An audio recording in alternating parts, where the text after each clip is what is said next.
Hello everyone and welcome aboard the boat Rollin'. Haha. I'm off at Jefferson Head this morning, watching the bait on the surface.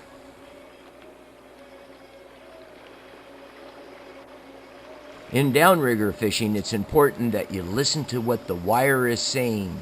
It's talking to you. So for the next few moments or so, I want you to hear what the line sounds like to catch those big fish.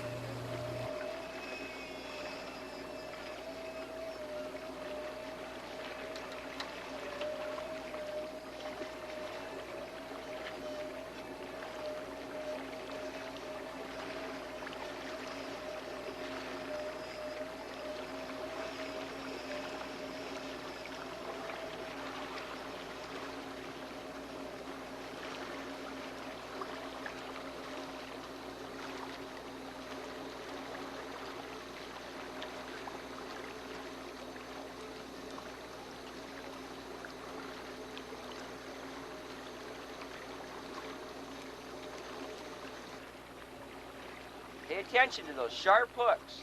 The downriggers, early morning bite, this time of the morning. Oh, I have a rock rod out, and that's running about 40 feet. The leader length from the rock release to the flasher is 6 feet. From the end of the flasher to my fly, I like 31.5 inches, especially in this time of the year. The downrigger on this particular side of the boat has 15 pounds of weight on it. I use a good solid release clip. I like when that fish hits, I like that release to hold firm. I want to really make sure the hooks are set. Summer run kings, they really do have a hard mouth, and it's important to have good solid releases. Nothing worse than putting the gear down and having it kick off the downrigger prematurely. Then you got to bring it all up, reset, try to get the gear back down. You're losing that downtime. Early morning, big kings can be taken if you're organized. On Gordon here, matter of fact, that downrigger, I named it after Gordon Thorson, the individual that teaches me about the different hot spots of this area. I have that with 18 pounds of weight, and 35 foot is on that downrigger right now. The release clip also set strong, and the leader length from the end of the release clip to my flasher, I like approximately 6 feet. From the end of my flasher to my fly, if I'm going to work that particular set of gear deep, I like a little longer leader, approximately 34 and a half inches. The way that I measure my leader is from the end of the hook, the point, to the top of where the loop is on the end of the leader of the fly. That's how I measure it, whatever that distance comes up at. This downrigger here, we have 12 pounds of weight on it. Again, good solid release clip. I like to shorten it up. I like to run 4 to 5 feet a leader, a little bit shorter. It keeps things from getting tangled when I'm making my sharp turns. Even though you notice on the extenders here, we right now are 38 feet wide when we're trolling. Wide trolling patterns, you know that's going to help you catch that one more fish. On this outer downrigger here, we're running 15 pounds of weight on it, and we're varying all the depths. So we have the rock rod is set at 45 feet. We have the downrigger that's adjacent to it with 15 pounds of weight.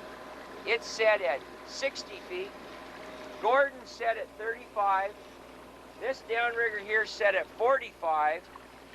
And this one here is set at 50. So you can see that I'm running my gear pretty much all at the same depths. Might be varying them just a little bit. Might have one side high over here, low, high, low, high. Depends upon where the fish are laying. If you catch small fish, like a little shaker, you want to drop your gear approximately 5 more feet. The bigger fish tend to stay underneath those smaller fish. Of course, on this downrigger here, I like to run maybe a 9-foot leader from that release clip. This one's out away from the boat. Sometimes fish are spooked by the weight, so it's important to vary those leaders. I have found that's going to work the best for you, though, is approximately 6 feet. You can try longer leaders, you can try shorter. Boy, that sun coming up over the horizon there, looking back towards Mount Baker. I'm looking towards actually the northeast. Beautiful this morning. Something about summer in Puget Sound, you know, the water's flat, you have nice atmosphere out here. The temperature right now is approximately, 70 degrees, can you believe it? Early morning, 5:30 in the morning. Yesterday, it was 99 degrees in Seattle, and I was out here on the water. Beautiful.